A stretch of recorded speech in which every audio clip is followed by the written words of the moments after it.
Hello and welcome to Unholy Mole's channel. I got Johnny Drive-By with me and Wild Snooky, Hey, and tonight I'm going to be asking Johnny Drive-By a little bit about how he became the atheist that he is and how it might have affected him in his life. So I guess I'll start with where have you always been an atheist, or did you grow up in a religious family at all? my father was a really he grew up with a religious mother in the Catholic Church, but he was a really skeptical person. And my mom, she grew up in the Unitarian Church, but which is strange because in the Unitarian Church, that's basically you can be an atheist and still be a member of it. Basically, I mean they're pretty forgiving that way. And my mom was an atheist, my grandma was an atheist, my great grandma was an atheist, and my great great grandma, which I can't confirm, but from what I understand, she was an atheist also. So I'd be a You fifth generation. come from a long line of atheists, huh? I do. So I'm a little bit different than most people in that sense, but Yeah, yeah. I'm similar in that. I mean, my family, like I always give my dad shit. Like he doesn't go to church, and I mean and I'll be like, Dad, you're an atheist, and like he's just afraid to say that word. Like I mean, that whole Pascal's wager thing. Like Oh, he's afraid to let God go yeah. just in case, you know. And I'm like, oh, come on, dude. I'm like, you got to be more real about things. But I mean, he's getting up in there in the age, and I get it, man. You know, so yeah, I think my dad's gone about the same route as that, where it's just like he's very skeptical. He has a good mind about him. It's just that like his whole life, growing up, his family was religious. And that was just kind of the thing. His parents are still deeply religious, and my mother is deeply religious as well. So it's just like when I told my mom that I was an atheist, she gave me the look. It's like, well, don't worry, you still have time left to change for the better. It's like, oh God, I love you, Mom, but I think I'm pretty tried and true on this. now has being an atheist ever affected you negatively in your life in any way? Are you asking me? Yeah, you. Oh, for me, no. I would say not. I mean, I just I guess until about 2 years ago, until I started realizing that there were people that were just being super ignorant about science and stuff. I think that's what made me become more active or whatever, is people trying to discredit science, like create young Earth creationists and stuff like that. Yeah, that's same thing with me. But for me, it was like I never paid attention. It's so easy to be an atheist growing up as a kid, and not just you don't have to acknowledge it. Nobody will ask you unless you come up to Right. it and confront them. Then they'll start saying something to you. Usually, I mean that's kind of the way it is. To me, it was anyway. Yeah, I think it's I live in a not a small town, but like a small city, 13,000-14,000 people. Okay. And Yep. you know, in real life, I mean it just doesn't come up. I mean, you don't really talk to Exactly, yeah. people. You know, you don't really talk to people about it. So until you get on the internet and see how many fucking weirdos are out there, like flat Earth. I mean, I don't know which is worse, flat earthers or creationists. I mean, it's kind of a toss up between them too, because Actually, both breatharians are the worst. and then once they think they can live on air alone, I forgot about them. Those are the worst. Well, they don't last for too long though. Thank God. No pun intended. But I just I mean, until you get on YouTube and you realize, my God, there's some weird motherfuckers out there. Like, have you ever seen Sunny Peaches? Oh God, Sunny Peaches. Yeah, she's a fucking wackadoodle, man. She's cute as a button, but man, does she have some few noodles loose on the Professor Stick do a lot of stuff on her at one time or something? Or who's that? Did Professor Stick do a lot of debunking? I think. Do you know Artemis Brain Sample? No. I think he might have done some stuff on her. I don't know if Professor Stick did or not. I think Artie stuck strictly to Daphne Rimmel and Redneck Tree Goddess, which Redneck Tree Goddess is a treat. Oh my Lord! Have you ever seen Daphne Rimmel? She's a flat earther. I probably have. I just haven't. Oh my God, this chick is. She's something else, dude. She is fucking. Yeah. They got the Stones, Mole. The Stones. They got the craziest ideas. Oh my God, their fucking ideas are just insane. So, but we'll get away from flat Earth for a second. Now, who are some of your do you hate watch anybody? You know what I mean by hate watch? Like they just disgust you so much that you watch them because you want to hear what's coming out of their mouth next. For me, I have a tough time hating anybody. Really, I don't hate anybody either. But I mean, is there anybody that you keep an eye on because their views disgust you and you want to counter their views? Maybe Donald Trump. I don't know. No, not really. I mean, well, not anybody in particular. I guess I'm kind of all over the map because there's so many. Like I came across this one video now where they were talking about the hole drilled in Moscow or whatever, kind of something like that, where they're trying to correlate that with there's water underneath the earth in the porous things 12,000 kilometers down, so that's where the water actually was during Noah's flood. And I'm like, oh Jesus! When I see stuff like that, yeah, I was trying to.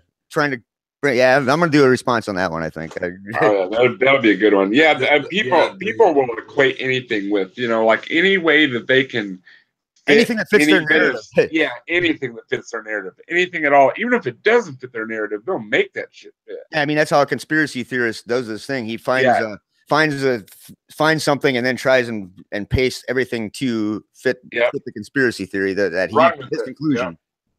And the weird thing, the thing about conspiracy theories is, if you're gullible enough to believe one of them, you're probably gullible enough to believe all of them, or at least a lot of them. You have that mindset. I really think so. Yeah, I believe that's true. I mean, I don't know the psychology of it, but from what I see of people, and I have a friend that's kind of, I always debate him or whatever on Christianity and stuff, and he has that mindset too with that conspiracy theory thing. Where it's like an adrenaline rush to them. They like discovered something new that I discovered, and I think that's what the big thing is that hooks them. It's like a drug addiction. The fact they have a knowledge that isn't well known to other people. It's like they have that knowledge. They know more than you. Yep. And, So I don't know if it's a narcissistic thing. I don't know. I can't explain it. It's probably. I don't think they consider it narcissistic probably to themselves. They think of it probably as just being confident in their faith. But I mean, they have to know they're being disingenuous. People like Ken Ham and Kent Hovind, they can't possibly be that sincere about what they're saying. I mean, maybe possibly they can. I don't know. Maybe it's just hard for me to imagine being that sincere about something so fucking ridiculous. I mean, like, to think the world, I mean, creation, I mean, all religions, I have an issue with all religions, but creationists are the worst because, I mean, their ideas. They're trying to wedge science in, or they're trying to wedge creationism or attention. In fact, that's kind of one of the things that I am going to kind of start this year. As my resolution is, I'm going to have a guest speaker kind of give an academy that doesn't accept creationism or an ID as science. And all those, got about 140 science academies. I wanted to do it once a week, so it'll probably be 2 years worth of guest speakers coming on. But it's and they all give a statement about why they don't accept creationism as science, and that's I'm gonna start doing that. I'll be making a video in a couple days on that. So awesome. That's cool. So, have you ever heard of? I just discovered a new creationist that is they kind of make me giggle, and that's they're called I think it's Wretched, and they have longer sermons, and they have short little clips like, should Christians play violent video games, or should Christians read fantasy wizard books, or six what do they say? Six subtle ways to tell your wife she's ugly. I'm like, what the fuck? I mean, like where do they even come up with these the ideas for these sermons? Maybe I'm missing context because they're taking bits and pieces of hour-long sermons and putting them in little clips. But I mean, still, I mean, 6 subtle ways to tell your wife she's ugly. You know, I'm like, well, that's just not right. That's not right at all. Oh, there, I finally found it. Who have you been watching lately? Like creationist wise. That's not right at all. For me, actually today, Vice Rhino came out with a really good video with describing. Video. I like that too. That was a good video. The transitions on there were just awesome. He really got into detail on there, and I haven't really seen anybody do that. I'd like to see more of that. Let's put it that way. Yeah, I really need to work on my whole editing style. I am not a video maker. I never really have been. So, but I do want to start making more videos, and you know.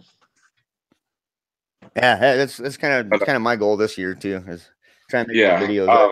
I almost feel like I can't compete with. I mean, like some of these guys are so good, like Godless Cranium and like Paulogia. I mean, such intelligent people, man. Godless Engineer, and of course Logic. I mean, Logic's the granddaddy of fucking atheists, you know. Yeah, he is one of the best out there, that's for sure.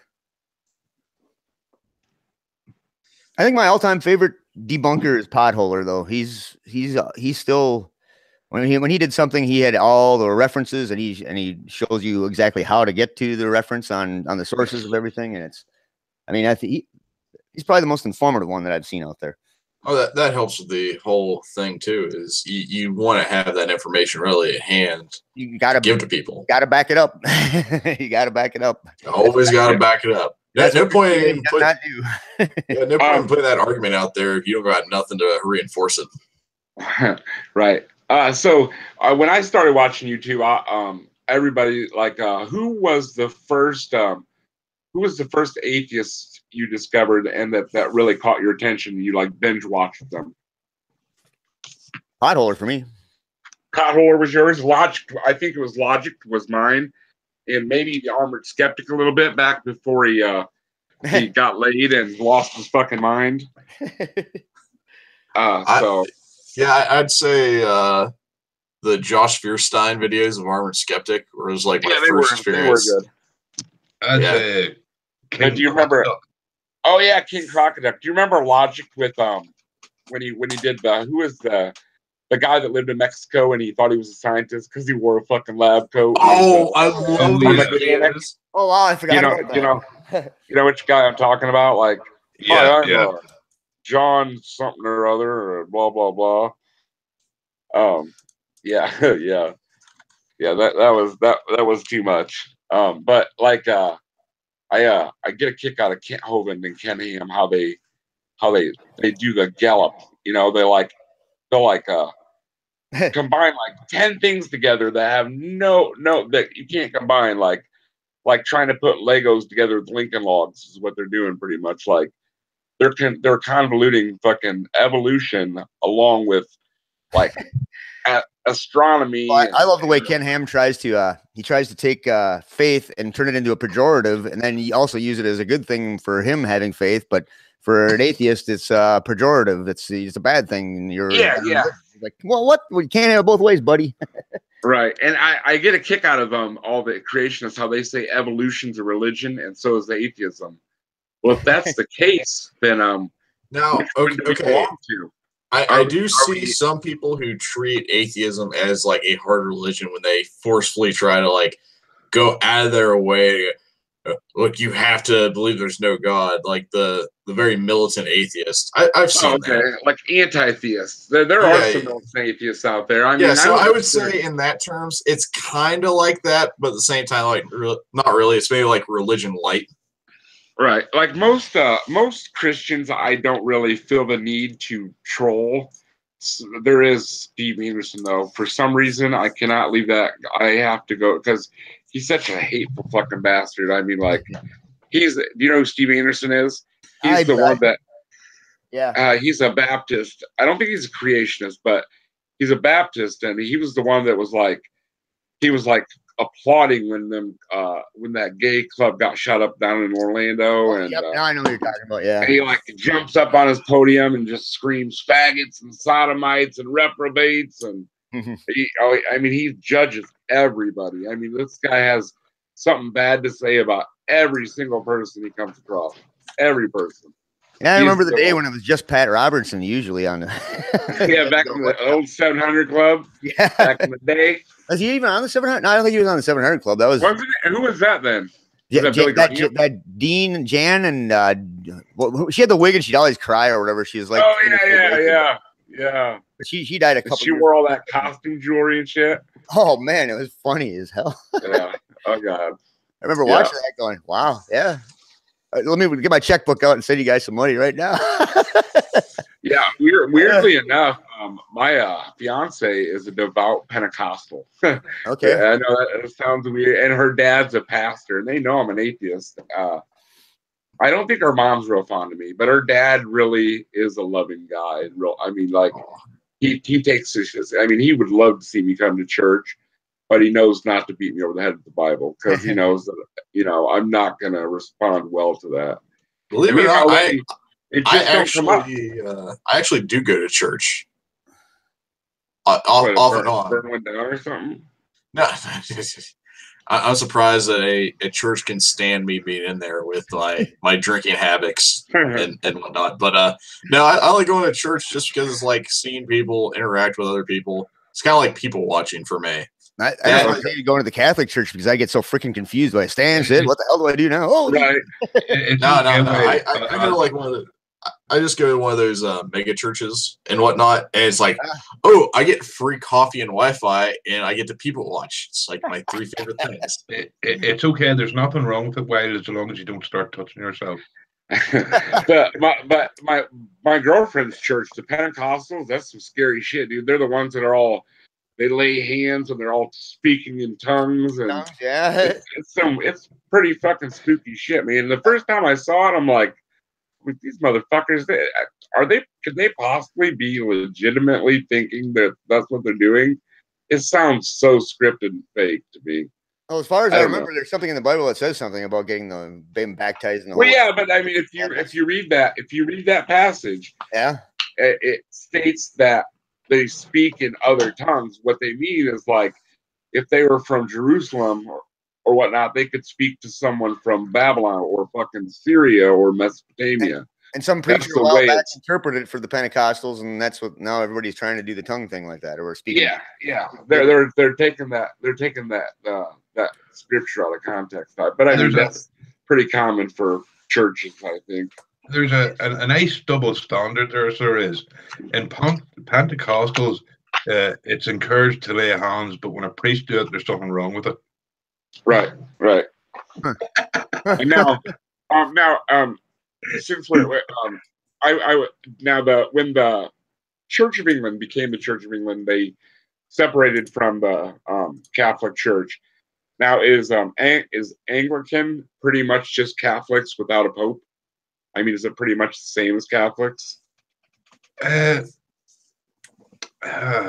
seems like it almost. See, I was brought up in the Church of Ireland. I'm an atheist now, but the Church of Ireland is basically one sex change operation away from being Catholicism. Right. That's what I'm asking, is because it's really close, isn't it? But I think Anglicans are actually Protestants.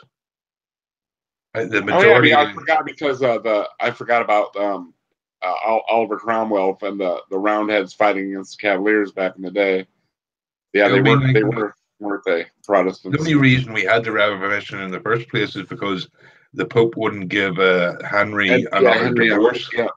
Yeah. He wanted to sign it. Lucio make a man do crazy things.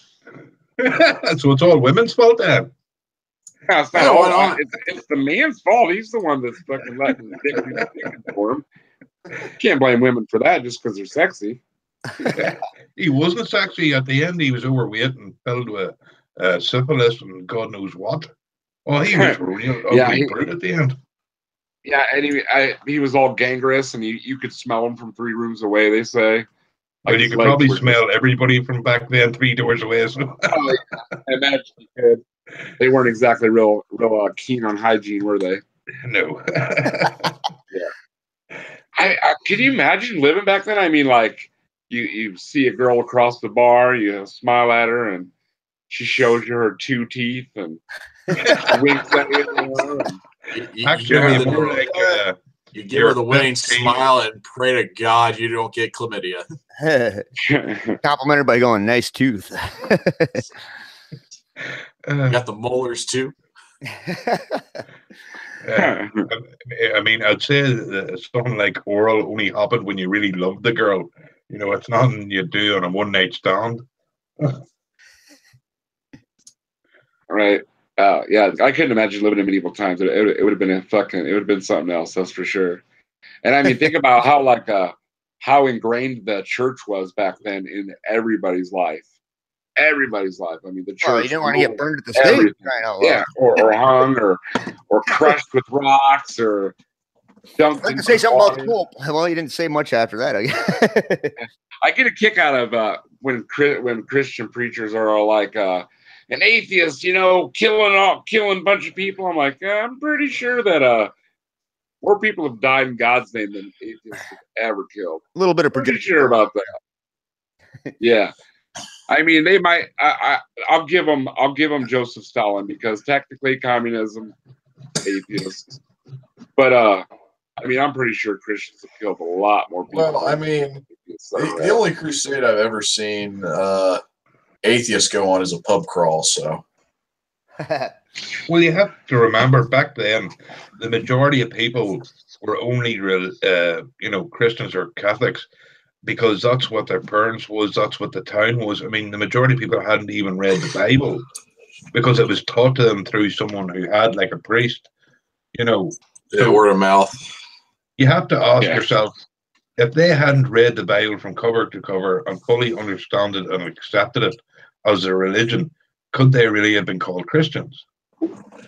Right. Well, you got to think, back in medieval times, most of them didn't know how to read, and the Bible was read to them in Latin, so they only knew what they were told. Well, that's it. So I mean, like, yeah, I mean, really, like, I mean, until the Lost your train of thought. King James. You're roboting a wee bit there, Mola. Yeah, a little bit. So,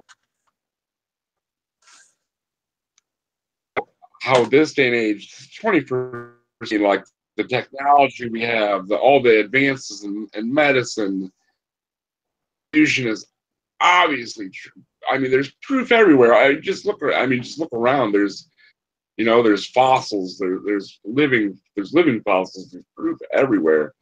But people still hold on to that superstitious bullshit. And I don't understand how. I mean, I don't want to think these people are stupid, but I mean, what else can I think? I mean, well, do you think a wee bit of it could be, it's out of desperation? It's like we want to believe this is true, and all the science says it isn't. But if it's not true, then maybe our religion isn't true. It's sort of like they're protecting themselves, if you know what I mean. Right. Sorry, guys. That's all good. It happens. So, what do you guys think are probably the most, or what religions are religions and which religions are cults? Let's go with that.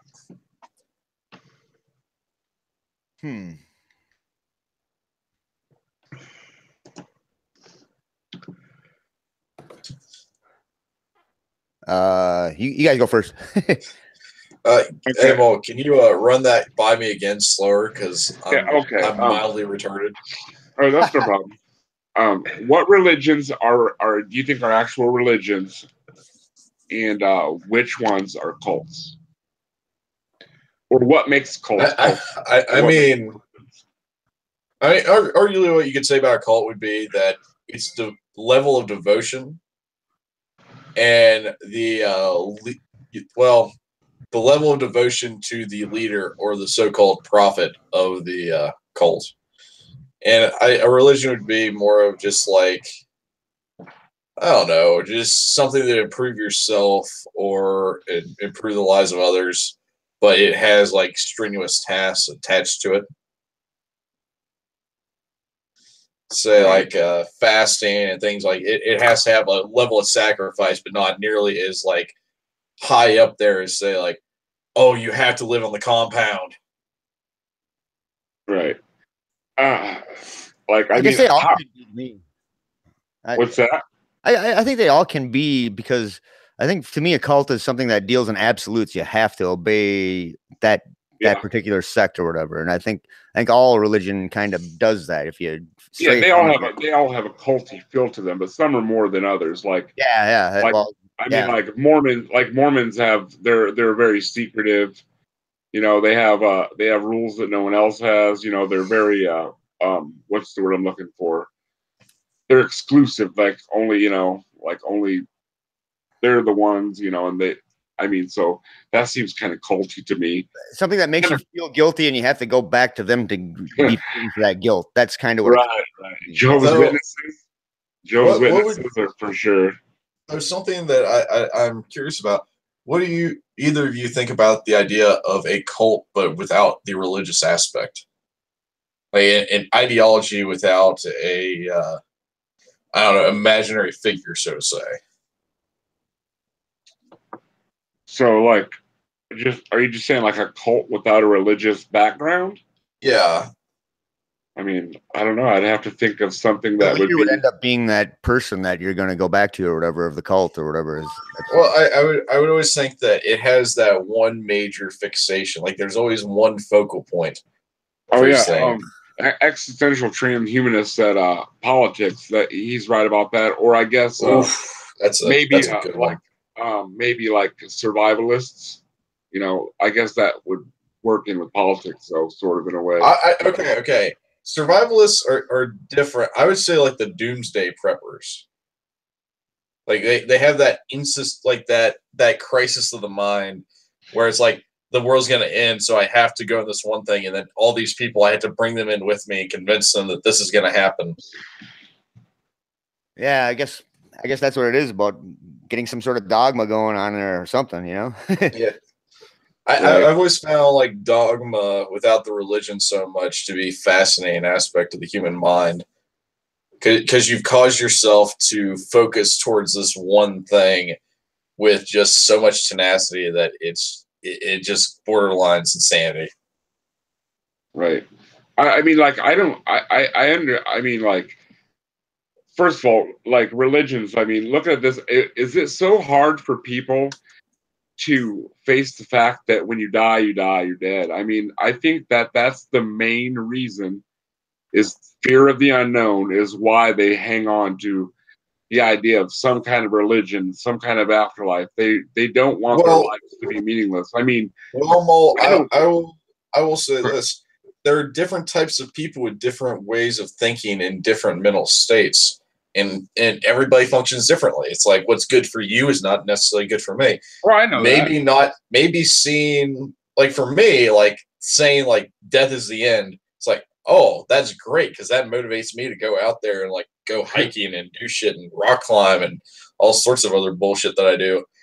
But I think all people have an innate fear of death. I mean, even if you say you're not afraid to die, everybody has an innate fear of death.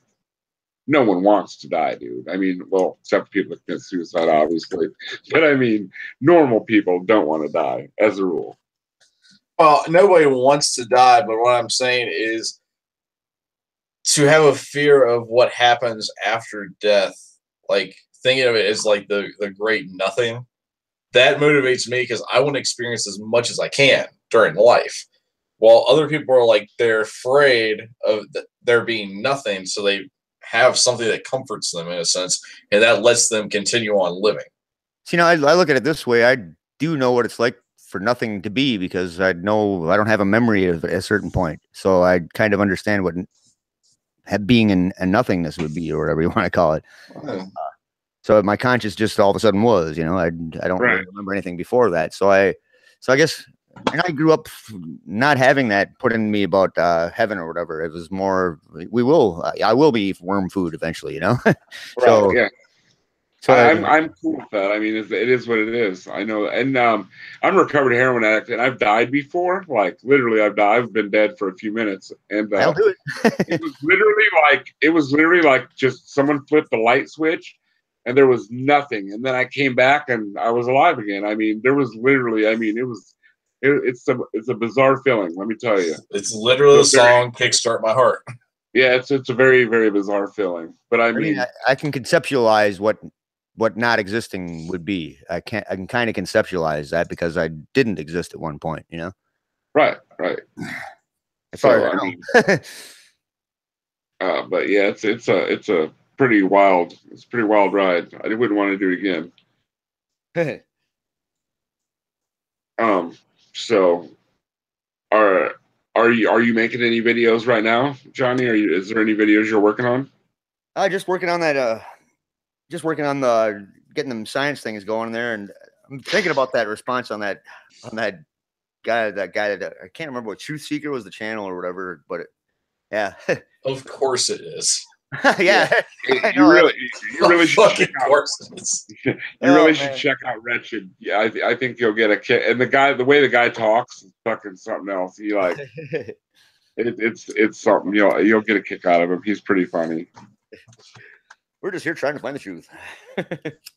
Yeah, and they're all looking for the truth, but they all, when they see it, none of them want to accept it. You know, the evidence is right here. You know, like the flood came and made the Grand Canyon in 5 minutes. And come on, dude, get fucking real, man. Like really, you know. And what I want to know is, all right, if there was the flood and there were 8 people that survived, correct? Within 100 years, the pyramids were already built.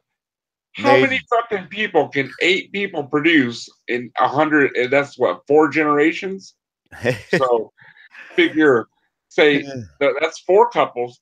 Imagine all 4 couples had 4 kids. Okay, that doubles them. That's 16. It's impossible. Yeah, I mean the math would not work. It would never work. And not only that, the pyramids were built. So was, you know, there was also Mesopotamia. There was Assyria. There was the Babylonians. I mean, so fucking 8 people they populated fucking the whole Middle East within 200 years. Get fucking real, man. Come on, you gotta be kidding me. And the idea that Noah built a fucking giant ass ship with stone tools. Yeah, I don't buy it. I just don't buy it. But Mole, like 30 minutes from me, I can go see the Ark whenever I want. Right. Oh, you're right down there, huh? Oh yeah. All right. I really want to get a couple people together and just go see how just terrible it is. Old Ken Ham's neighbor. No, I will straight up say this: the Creation Museum. I've never been inside of it, but they have the most beautiful garden I've ever seen in my life, and it's an amazing area just to walk around in. Well, that's probably their little Garden of Eden, you know. Well, whatever the fuck it is, like I go on walks on there in the summer. It's very nice. Yeah, I think I love how when you like Christians like talk shit on Muslims, and I'll be like, you guys know you do worship the same God. They will not admit that, like. Because you know the Allah is an Abrahamic. I mean, it's still the same as Judaism, Christians, Muslims. They all worship the same Abrahamic God, but Christians, they fucking hate the fuck out of that. They're like, oh no, we worship Jesus. Well, you know, Jesus and God are one and the same, you dumb fucks. So sweet baby jabus. You know, I don't know. I don't understand how they can live with such cognitive dissonance. I mean, they gotta have some. I mean, because like I said, religion is like a giant cosmic game of Jenga. If you pull out one block wrong, the whole fucking thing will come tumbling down. Yeah, you know what I mean? Like that's how precarious religion really is. I mean, there are no good arguments for it. I mean, their arguments are fucking ridiculous, and like, oh Jesus, and their understanding of science is very, very frustrating, to say the least. Well, they do come up with new dressing for their arguments, but that they're all yeah, and that's all it is. Same argument. You know, it's new window dressing, like you said. There's nothing. The argument isn't nothing new. Yeah, so. Yeah. It's metaphorical, philosophical sunshine. That's about all they got. Yeah, I was reading an article in the Creationist, a creation magazine, and they were talking about how they were talking about God in a philosophical way, and I'm like, you know, no Christians think of God in a philosophical way. They think of him as a, you know, I don't know, I wouldn't say a flesh and blood man, but a living entity. There's no philosophy about it, and they were saying that all philosophies have presuppositions that are believed to be true without proof. And I'm like, what the fuck are you talking about? That is absolutely untrue. I mean, no one thinks that. Like, no one at all has ever been like, oh, you know what? Here's my idea because, you know, I thought this anyway. There's no proof of it, but it's absolutely fucking true. You better believe it. It's true. And, you know, I mean, how dumb are they? That's what I want to ask. How fucking dumb are they? Well, if philosophy strays too far from science, that's where I kind of go, well, it's getting a little bit out there now for me too. Yeah. I mean, I like some philosophy. I mean, I've read Nietzsche, and you know, yeah, I'm not a huge philosopher. I'm more of a history guy. But I mean, like, there's so many contradictions in religion that I cannot get behind it. Like, you know, like the Bible, for instance, is, I mean, it's pretty much just like Hammurabi's code that was you know, I mean, a bunch of Jews lived in Assyria for like 100 years. You know, they were like, I don't know if they were merchants or See, well, there's your problem right there. The fucking Jews. No, actually, Jews are probably one of the few religions that don't bother me. Have you ever seen a Jew proselytize anybody or knocking on doors trying to convert motherfuckers? Huh? I'm a big fan of kosher cooking. I don't know. I've never ate Jewish food, but I mean, I've never had one try to convert me, so they're all right. They make some of the best bread I've ever had in my life. It's because God has to make it that way. They got that anti-prophet in there. Yeah. On that unleavened bread. Yeah. Yeah. Latkes are pretty good. I will admit. And I'm always a fan of a potato pancake.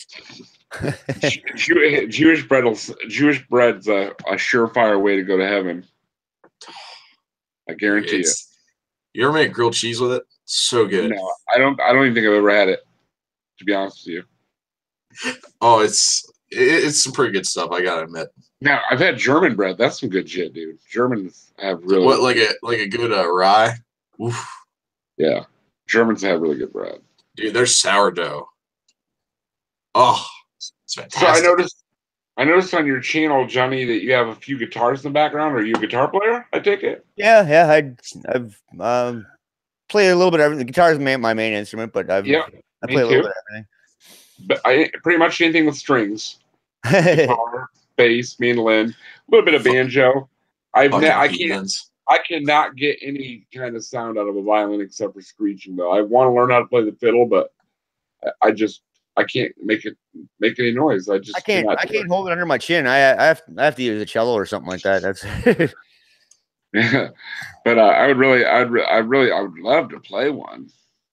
But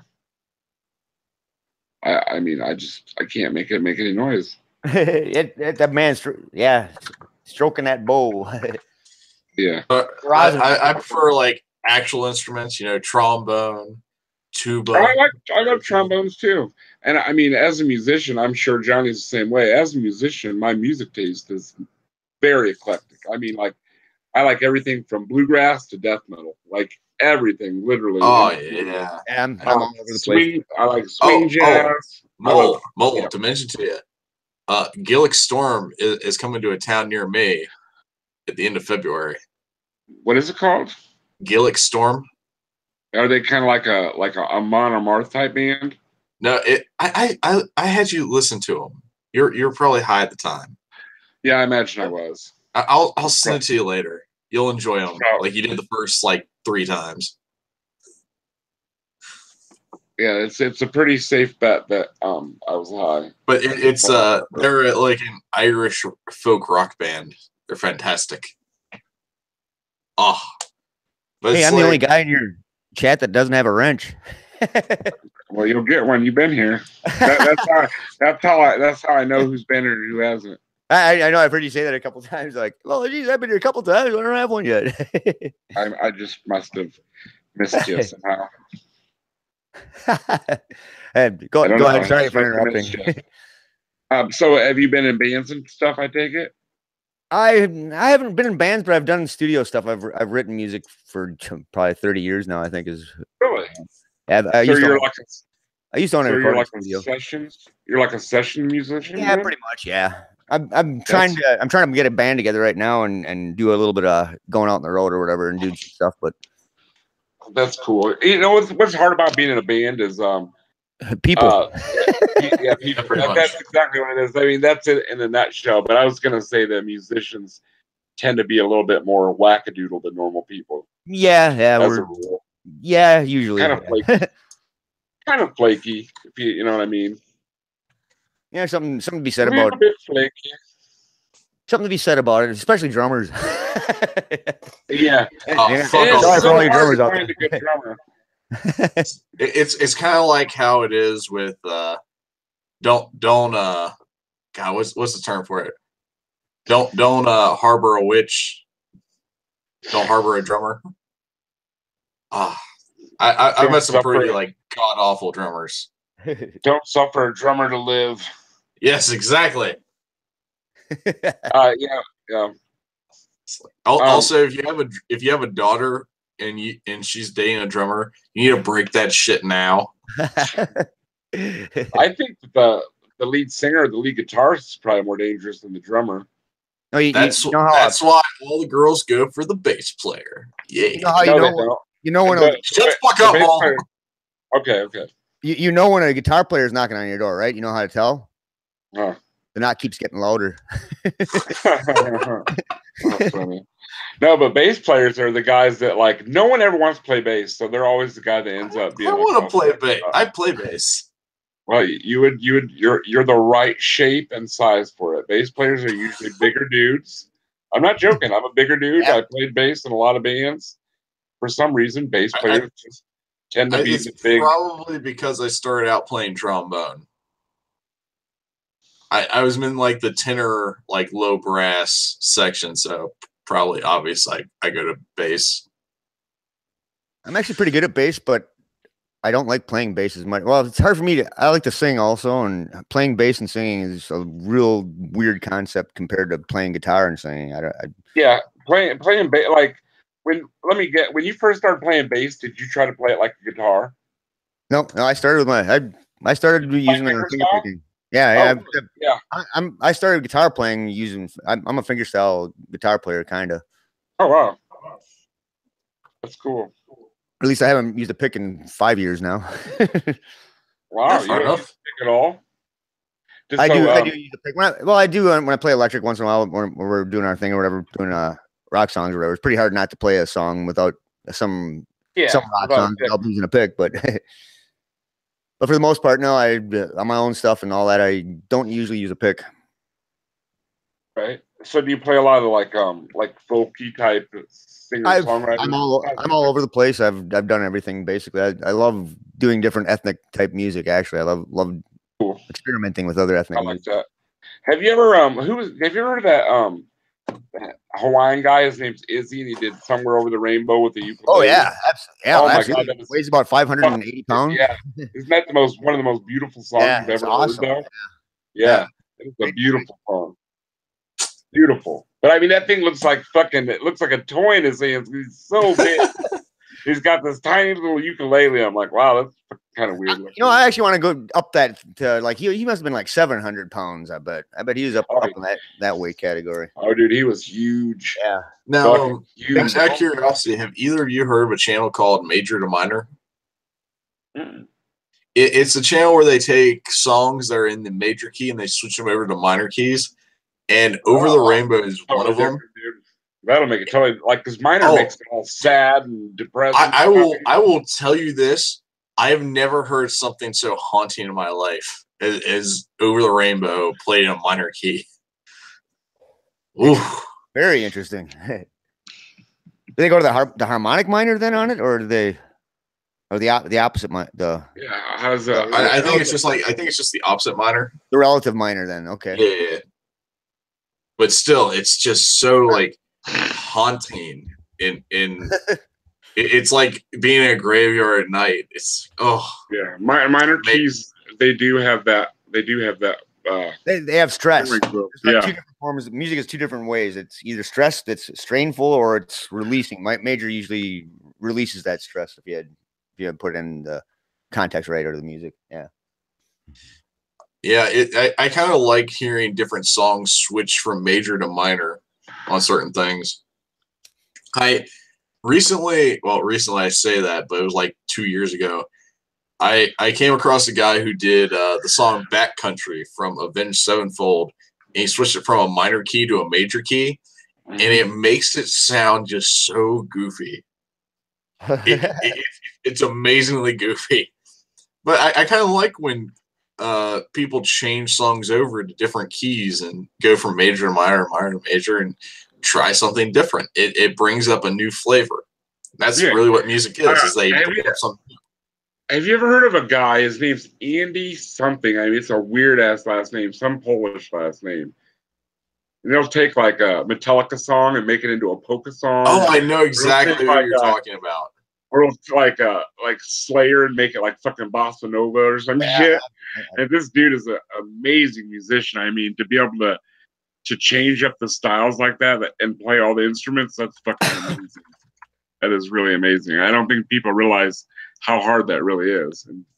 Dude, like transposing music is that is a labor of love. That is, well, even using a computer program to do it now, takes a while because sometimes you can't do it. It doesn't always work that well. Yeah, and writing songs. I mean, you might think it's good, but other people might not think so much. I mean, and then other songs you think suck, people will be like, "That's a great song." And it's hard to know when you are. When it comes to music theory, I'm probably a C+ student on that, so I have a See, I'm self-taught. I do know about the music will and fifth, the will of fifths, so I know a little bit about music theory. I understand how it works. I mean, because I know what sounds good, obviously. So I took music theory and music appreciation at the same time. Yeah. Like not even like when I say the same time, I mean like in the same class at the same time. So it's just like I know the concepts. It's just I was that C+ student. Yeah. You ain't got no class. Are you, Molly? You've seen me. Of course, I ain't fucking class. Hey, Johnny, why don't you make a type a comment in the comment section so I can give you a wrench. There it is. There you go. I heard Marilyn Manson do a rendition of "Somewhere Over the Rainbow." Really? Yeah. That's odd. I've never heard that. Yeah, it was all. It was really, really good. That'd be worth listening to. I like when bands do that. Do you know who the new singer for AC/DC is? Has anybody heard? Isn't the guy from Axl fucking Rose, man? Yeah. And I seen him play with him and Angus play together, and they play pretty well together. He does a pretty good job singing AC/DC. It's really sad that Malcolm, has dementia. And, I mean, them guys have been together for what, 45 years? Yeah, the only one that I saw there is For Those About to Rock. That was a long time ago. Oh yeah. You remember the video where they're on like a flatbed truck and they're fucking? Oh yeah, a long way down. Yeah, that's a great song. Oh man, it's a great song. Yeah, no, there was no better riff mongers than them two boys, that's for sure. Such talent. There's a totally different conversation going on in the chat than what we're talking about. Hey, that's how you know you got a good chat going. That's awesome. Yeah. Oh, Brian doesn't have a wrench. I better give him one. He's got a wrench for every other channel, though. Yeah, I know. He's got one at Side Strike, so that's why I'm going after. We're down here, but that doesn't start until like 11 usually. So. Oh, you get Side Strike's doing one tonight again? Yeah. I think he's playing the second half of RJ's thing. Brian might know more about it. I've lost a lot of my wrenches lately. Like, I mean, not that I really care, but I mean, like, Ogre took my wrench away. Clever Jester and Irate Bear, but they're doing it to everybody. I mean, it's not like they're singling me out. They're trying to. A lot of people are doing like a wrench purge. Yeah, I don't heard. I mean, it really doesn't even. I mean, I like it because you can put links in the chat, but I've never ever used it to try to lord my power over someone. Like, I banish you to 300 seconds of silence, man. I mean, what can you do besides give a link to an arbitrary site or something? I don't know. Right. Yeah. So I have a bad habit of I got a lot of bad habits. Well, I mean, I have a bad habit of like timing out people who they use like an alternate account and then they get on the channel that they're on already. So they get on there and talk shit, just joke. And I'll time them out on their own channel in their own chat while they're live streaming in it. I've seen him do that to failure before, like kick him out of his own chat and shit. I've done that. Have you? Yeah, I timed out failure on his own channel.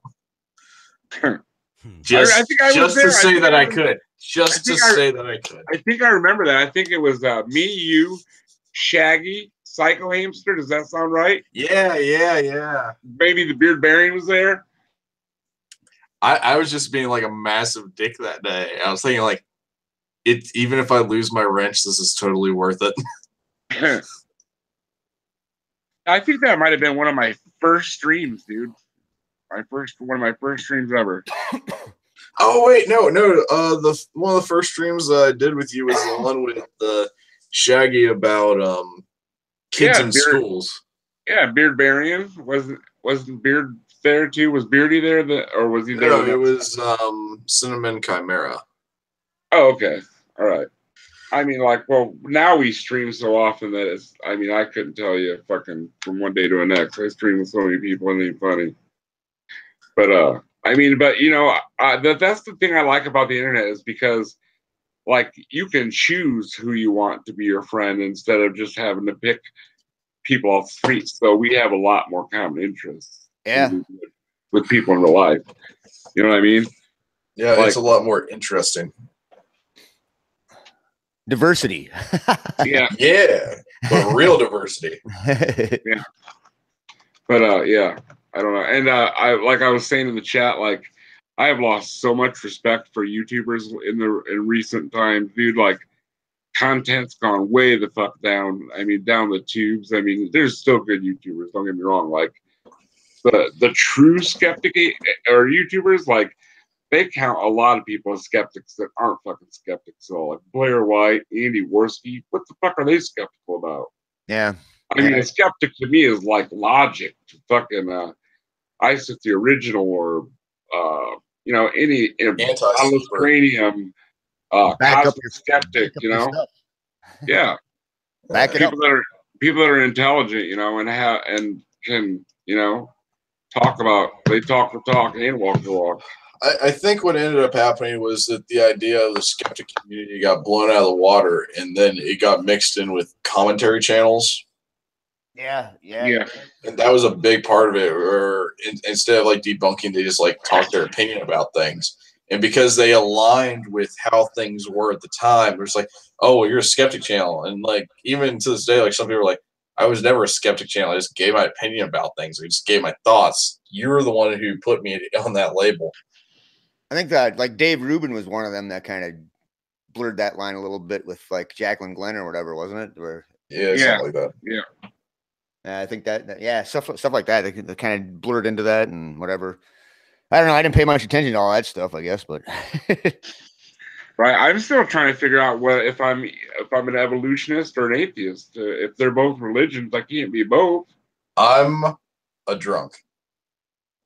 I'm a evol-atheist. Is that what I am? Evol-atheist? Evan atheist. Evan atheist. Evangelical atheist. There are evangelical atheists, though. You know? I mean, that would just be the ones that are really outspoken, and you know. Yeah, there's a name for that. It's called being a dick. There's a guy that lives in Seattle and he wears a propeller hat. And he goes around and like. Are you sure he's not down in San Diego or something like that? I thought it was Seattle, but it might be San Diego. But you know who I'm talking about? I think so. Yeah, there's a couple guys like I know one guy that does Bionic Dance. Does something down there. It's down in San Diego where Bionic Dance is living. Right? But Bionic Dance was in Seattle though. She moved to San Diego. She lives down there. Did she? Yeah. I like Bionic Dance a lot. She's pretty cool. I watched her stuff a while back, and I kind of dropped off, and now I'm mainly watching stuff that entertains me more. Yeah. You can only do so much of something like that or whatever. Yeah, you burn yourself out pretty easy. Dude, I've been. I think it's important for people that are just starting to learn that kind of stuff too, though, because she's really good at teaching people things like that. Yes, she is. She is very, very articulate. Yeah. But I've been watching like my YouTube watches lately have been like I've been watching stuff about like true crime and like history but anything that has to do with drama or politics, fuck that shit. I don't want nothing to do with that. I mean, for me, it depends. If it's people I care about that are involved in some serious shit, I'll look into it. But otherwise, I've been really paying attention to like lore stuff for video games and like books. Like I've been deep into like Lovecraft and things like that recently, and then the Elder Scrolls lore and a little bit of Lord of the Rings. Yeah, it sounds like something I would be into. Like I don't want to be like we just says in here. I don't like to be. Well, you're the only one, Mad, and I said that too. I said that exactly. That you're the only one that I put up with any kind of drama on your channel. But for the most part, I like to, I like shit that teaches me stuff. I want knowledge. I don't care about fucking drama. I do not care about drama at all. And Mad, there's a link in your fucking chat I sent you to get in if you wanted. I don't know what the fuck you're doing to the chat. Are we gonna gang up on Mad Dodge again? No. We're totally. Wait, no. Outlaw Wolf isn't here to egg me on, so. No. we're totally keeping this on the level, man. Like I said, it's about knowledge, not drama. You know what pisses me off is that I was gonna smoke chicken breasts this weekend. Man, that'd be hard to get in a pipe. How do you smoke chicken breasts? Very carefully, very very carefully. Cornish hens, maybe. They get you fucked up. Actually, yeah, I do want to do like smoked Cornish hens sometimes, but I have 2 chicken breasts that I was gonna smoke, and it was 60 yesterday. It's 25 today. Huh. Yeah, we had like it was like 53 degrees. It was 53 degrees in the morning, and then when I went to bed, it was 10 degrees. What was it last week? We had freaking 18 below up here. Oh wow! Oh man, last week it was like negative. Where are you at, by the way, Johnny? Me, I was Central Minnesota, South Central Minnesota. Oh, okay, yeah, that's right. You're straight north of me. You know where Mankato is at all? That's a little bit north of Rochester there. I have family that's right. What's right on the border between Wisconsin and Minnesota? But on the Minnesota side. Rochester's pretty close there. It's a pretty big city. Going north by the cities, then Eau Claire is up there by Wisconsin. I can't remember. I know it's by the giant lake and right on the Wisconsin. Duluth. That might be it. Duluth is right there on the border. Yeah. Yeah. So yeah. Get you goomy. Lake get you goomy. Yeah, so like we're bitching about cold weather. You live in fucking Minnesota, so. Oh man, hey, well, not quite as bad.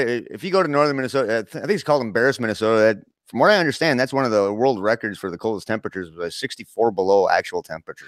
Not wind chill. That was the actual temp. Jesus actual Christ. 64 below Fahrenheit. That's crazy, freaking. You wouldn't survive long in that weather, that's for sure. Right. I remember last year, like the craziest. It was 40 degrees one day, and the next day it was literally 40 below zero. Like that much of a temperature change. I'm like, Jesus Christ. I'm like, that's the bad thing about Illinois. In the summertime, it's like I live in Vietnam. It's so fucking hot and humid. In the wintertime, it's like fucking Arctic. I'm like, what the fuck? Our weather is ridiculous. Ridiculous. There's something to be said about that lake that causes that cold weather in Minnesota, because you go north of there and it's about the same temperature in Canada. It's And you guys got all kinds of lakes in Minnesota. I mean, that isn't the land of 10,000 lakes or whatnot.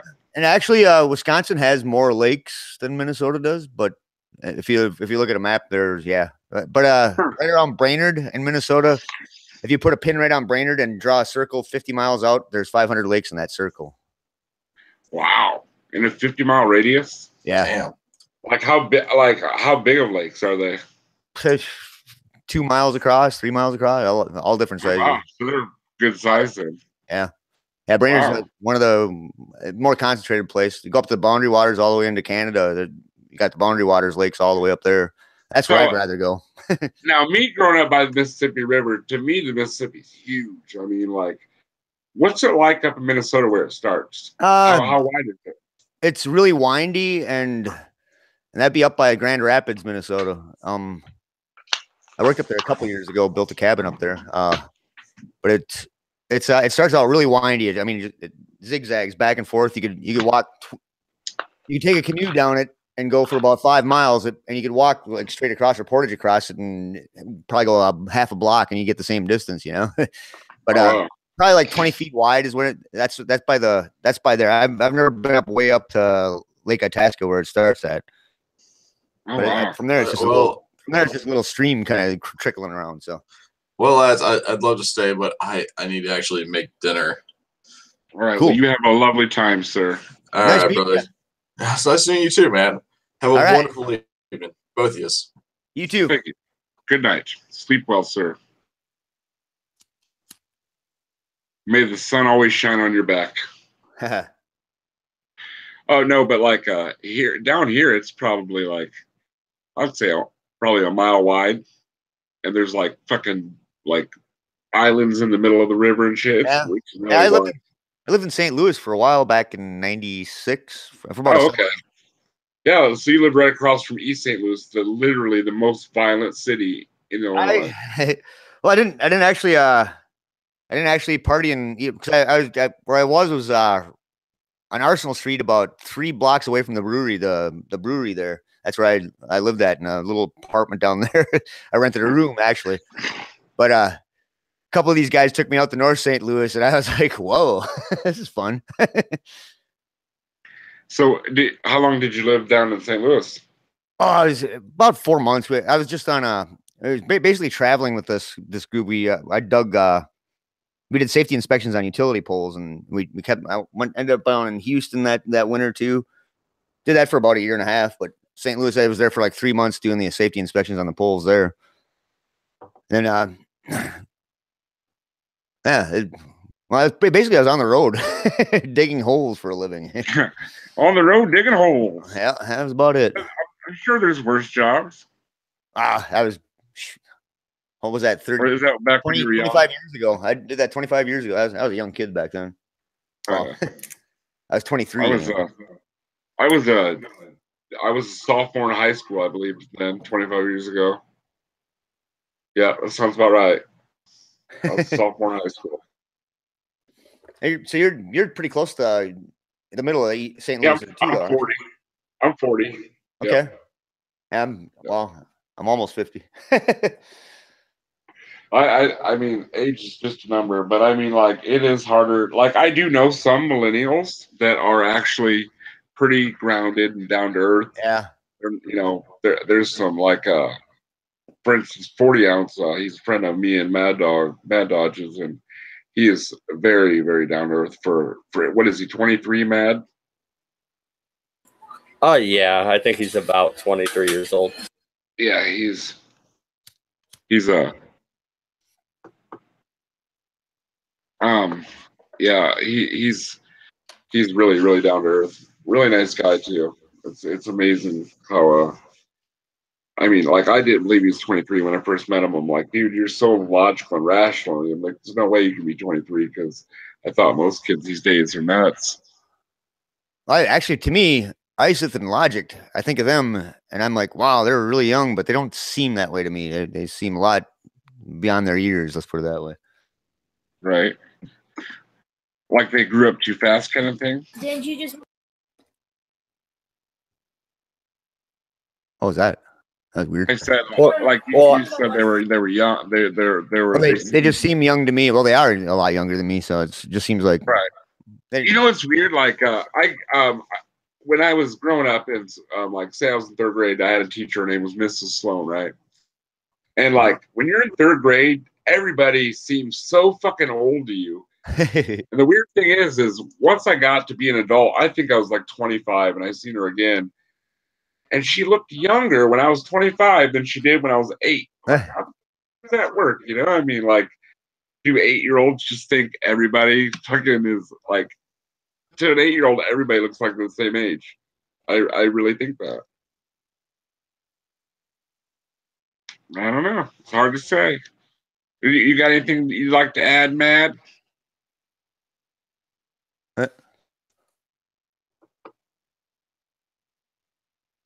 Are you there, Matt? Grandma. He's probably doing. Well, I just want to say,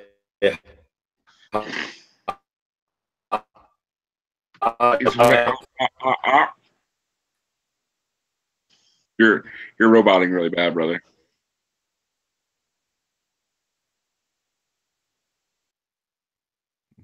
Sounds like he's having a connection problem. Yeah, he's been having problems with the internet all day.